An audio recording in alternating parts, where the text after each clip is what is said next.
Wake up to reality. There are things. Dutangiranye n'umugabo ugira uti reba kure kanguka. Burya hari ibintu abagabo batamenya mu gihe cya vuba ndetse bakabimenya batinze. Ibyo bintu bagahora babyicuza ndetse ugasanga kwicuza biri mu mvugo zabo. Ese ngo ujya wibaza impamvu abantu bapfuye babaha indabo nyinshi, bakiri indabo nyinshi kurusha abazima? Ni ukubera ko burya kwicuza biruta gushimira. Kwicuza bikora ku marangamutima kurusha gushimira. Rero burya kwicuza ntuzigere ubisuzugura. Ni nayo mpamvu tugiye kuvuga ku bintu 7 abagabo bicuza, abagabo batinda kumenya bakazabyicuza. Kurikira iyi video mpaka irangiye uraza gusobanukirwa na byinshi. Icyanyuma cyo ni ingenzi cyane. 1. Letting other people kill your dreams. Burya ikintu cya mbere abagabo batinya cyangwa se batinda kumenya batinze no kureka abandi bakica inzozi zabo. Ese ujya utekereza kuba inzozi zawe zapfa kubera abandi? Ujya se wibaza kuri iyo mpamvu ukwiye gukurikira inzozi z'abandi izawe ukazireka? Ese burya uribaza mu myaka 10 aho uzaba uri uhereye uyu munsi, cyangwa se uza aho wavuye mu myaka 10 ishize? Niba utabizi, ibyo bisobanuye ko inzozi zawe utajya uzikurikirana cyangwa se ngo uziharanire. Burya ntabwo uriho ubuzima bwawe, uriho ubuzima bw'abandi.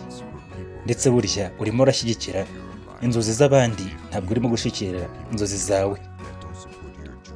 Intego burya yawe ugomba kugira ni ukureka ibyo byose, hanyuma ugakurikira inzozi zawe. Ndetse uko byagenda kose ntazagire ikiguhagarika. Niba hari ibyo uteganya gukora, tangira kurikira inzozi zawe. Reka kwiruka mu nzozi z'abandi, ahubwo kurikira izawe. Izo nzozi zawe zigomba kujyana n'ibyo wifuza kugeraho mu buzima, cyangwa se wifuza kuba we. Niba wifuza kuba umushoramari, umuyutuba ndetse n'abandi batandukanye, biharanire kandi ukurikire inzozi zawe. Nutabikora mu myaka 10 iri imbere cyangwa se 20 uzicuza. Uzasanga waragumye hamwe. Sohoka muri comfort zone. Iyo yari inama ya mbere. Ikintu cya kabiri abagabo bicuza ndetse bakabimenya baratinze ni ukudahagarara ngo bahangane n'ababasebya cyangwa se abantu babaca intege. Uko byagenda kose, yaba njye cyangwa se wowe uri ku ishuri, hari abantu bagusherereje baguca intege. Burya abo bantu batagushakira amahoro, babaho hirya no hino hose mu buzima. Ushobora kubasanga ku kazi kawe, ku ishuri, mu muryango, mu materaniro n'ahandi hose hahurira abantu benshi. Burya icy'ingenzi ni ukumenya guhangana n'abo bantu baguca intege. Ndetse burya abaguca intege baba bagufata nk'umunyantege nke. Burya rero ntuzigere ubihanganira. Ndetse burya jya uhaguruka uhangane, umenye guhangana ndetse ukure mu nzira ibintu byose biguca intege, bityo rero uzahagarika abaguca intege. Burya hari akanyamaswa gato abantu batajya bakinisha cyangwa se ngo bakamenyere. Ako kanyamaswa ni uruyuki. Uko byagenda kose, uruyuki nta nyamaswa nini ishobora kugahangara. Yewe n'ikiremwa muntu kirarutinya.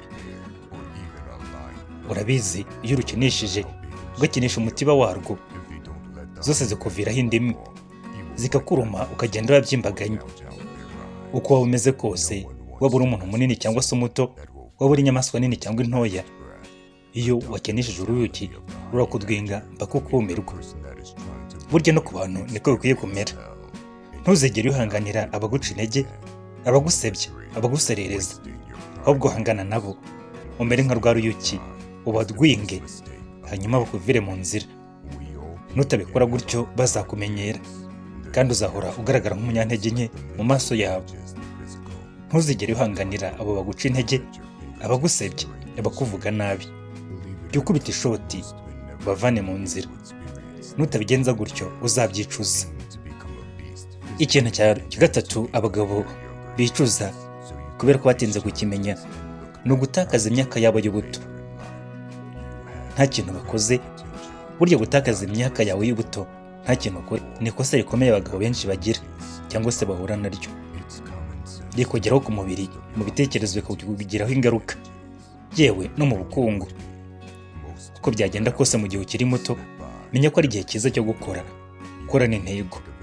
Korana intego y'ibyo wifuza kugeraho mu buzima, ndetse uharanire gutsinda mu byo ukora byose. Nutabigenza gutyo uzabyicuza nta kabuza. Kora mu gihe ugifite imbaraga, hanyuma mu gihe za ntege zawe zagabanutse, maze urye umusaruro w'ibyo wakoze ukiri muto. Imyaka yawe y'ubuto, menya ko ari igishoro cyiza, kandi menya ko ari igishoro cya mbere. Ntuzegere utume isegonda na rimwe ricika cyangwa se rikagenda nta kintu ukoze. Ndetse uzahora ukora kandi ugambiriye kugera ku ntego zawe no gutsinda mu buzima.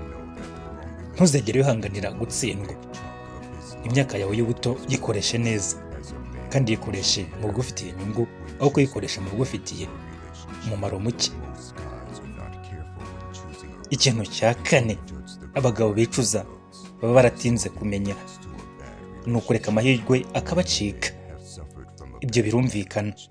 Burya abantu benshi bareka amahirwe akabacika, akabanyura mu myanya y'intoki. Ariko buriya ni ikosa rikomeye. Jya umenya gufatirana amahirwe. Amahirwe yose wayabona, jya umenya ko ugomba kuyafatirana. Burya amahirwe aza rimwe mu buzima. Ntabwo amahirwe ahora aza yigenzagenza nk'uko ibyago biza. Kuyamenya neza no kumenya rero kuyasingira mu gihe akwizaniye. Menya gukorana umurava, ndetse umenye no kureba kure. Ahari amahirwe uhamenye uhatanga abandi, ndetse y'amahirwe uyakacire. Nibitagenda gutyo uzasanga waraheze ahantu hamwe, ndetse uzasanga usa naho ari wowe munyamwako ugerageza ibintu byose bikanga, ndetse ubuzima bwawe bwarabaye iciro ry'imigani. Nta kabuza uzabyicuza, ntukazongera gutuma amahirwe agucika. Niba ari akazi ushaka kumenya, kajyeho cyangwa se gaharanire. Niba ubonye amahirwe runaka y'ibyo wifuzaga, yasingire wituma gucika. Ikintu cya gatanu abagabo batinda kumenya bakacyazacishuza bageze mu zabukuru ni ukutumva imitima y'abagore, cyangwa se kudasobanukirwa n'igitsina gore. Niba uri umugabo ukaba udasobanukirwa n'igitsina gore, nta kabuza imibanire yawe nabo imeze nabi. Bashobora kuba bakuyobora cyangwa se uhora ubakomeretsa. Burya jya umenya kwita ku bagore, ndetse no kumenya imitima yabo. Menya uburyo ubana nabo, ndetse ibyo bizagufasha kwirinda intonganya za hato na hato, kugirana umubano mubi nabo, cyangwa se ukazashyingirwa nabi. Reka nkubwire inama y'ingenzi. Uko byose, burya abagore turabakeneye mu buzima bwacu. Baratubyara, bakatubyarira, bagatuma tugubwa neza, bagatuma dutera imbere, bakatuba hafi, bagatuma twagura umuryango. Ariko ikiruta byose ni ukumenya kubana nabo. Ukamenya guhitamo umukobwa mwiza uzagufasha kugera ku nzozi zawe, kandi uzagushyigikira muri byose. Wa wundi utazaguca inyuma, wa wundi uzakubera umutima w'urugo, wa wundi uzakubyarira. Iyo ugize amahitamo mabi mu guhitamo uwo muzabana w'umukobwa, nta kabuza ubaho wicuza, ndetse ubuzima bwawe burakubihira. Wisanga uriho ubuzima bushaririye, bwa bundi bubi buruta byose. Uko byagenda kose, nugira amahitamo mabi y'uwo muzabana, cyangwa se ntusobanukirwe imitima y'abagore, ntabwo uzabaho wishimye, ndetse uzahora uhemukirwa inshuro nyinshi cyangwa se kenshi. Ikintu cya gatandatu abagabo bicuza kandi batinda kumenya mu buzima ni ukutaryoherwa n'ubuzima, cyangwa se kutamenya kuryoshya ubuzima bwabo barimo. Yewe nk'uko nabivuze nkitangira, cyangwa se ngeze mu kiganiro hagati, burya gupfusha ubusa ubuzima bwawe ukabumarira mu maraha, ntabwo ari byo bijyanye no kuryoherwa n'ubuzima cyangwa se kubukoresha neza. Menya ko ubuzima burya buba bwiza iyo uri kumwe n'inshuti zawe ndetse n'abandi. Ntabwo burya social media zigira ubuzima neza cyangwa se bwiza, ahubwo burya zimeze nk'ikiyobyabwenge kigusinziriza, kigakangurira amarangamutima yawe na za hormone zawe, ariko burya ntabwo biramba. ubuzima bwa nyabwo, kuryoherwa n'ubuzima bya nyabyo ni ukuburyoherwa uri kumwe n'abandi. Kandi burya kuba successful mu buzima nabyo burya bituma uryoherwa n'ubuzima. Ibyo bikaba bigaragazwa n'ubushakashatsi butandukanye ko burya kuryoherwa n'ubuzima iyo uri successful bishoboka. Iyo ubona inzozi zawe ziri kugerwaho, ubuzima nta kabuza buba bwiza kandi uraburyoherwa. Nutabigenza gutyo uzicuza kandi uzavuga uti iyo mba narakoresheje ubuzima bwanjye neza ndetse nkanawuryoshya ubwo bwari buri. Ikintu cya karindwi abagabo bicuza iyo batinze kukimenya ni ugutamenya ko burya kubabarira ari ingenzi mu buzima. Ikintu cya mbere burya kibabaza ni ukudasobanukirwa n'imbaraga ziva mu kubabarira. Ndetse burya kubabarira bituma ubaho neza, ukabohora umutima wawe. Burya intekerezo mbi, inzibutso mbi, byose burya biganisha ku mubabaro. Iyo rero burya wagusigiye urwibutso rwiza rurimo kubabarira, nta kabuza uba ubohoye umutima wawe, kandi burya nta kiruta kubabarira. Burya rega n'abantu burya b'abanyambaraga, burya ikintu cya mbere bakoresha no kubabarira, kandi bazi ko kubabarira atari intege nke, ahubwo burya ari ikintu kimwe muntu cyagakoze. Kuko kutababarira ukabika inzika biragusenya, bikagusenya ku mubiri, mu ntekerezo, mu bikorwa byawe ndetse no mu mibanire yawe n'abandi. Bigatuma uhora uhonda agatoki ku kandi uti nanjye nzamwishura. Ese ibyo bizakumarira iki? Iyo rero utababarira nta kabuza uzabyicuza. Mugabo, iyo yari inama nziza cyane nakugiraga, kandi izo zari inama 7 ukwiye gukurikiza. Nibitagenda gutyo uzabaho wicuza ubuzima bwawe, uzasaza uri wa musaza usazanya agahinda n'umubabaro. Wakora subscribe kuri channel, ugakanda no kuri notification kugira ngo ibiganiro byacu uzajye ubona mu ba mbere.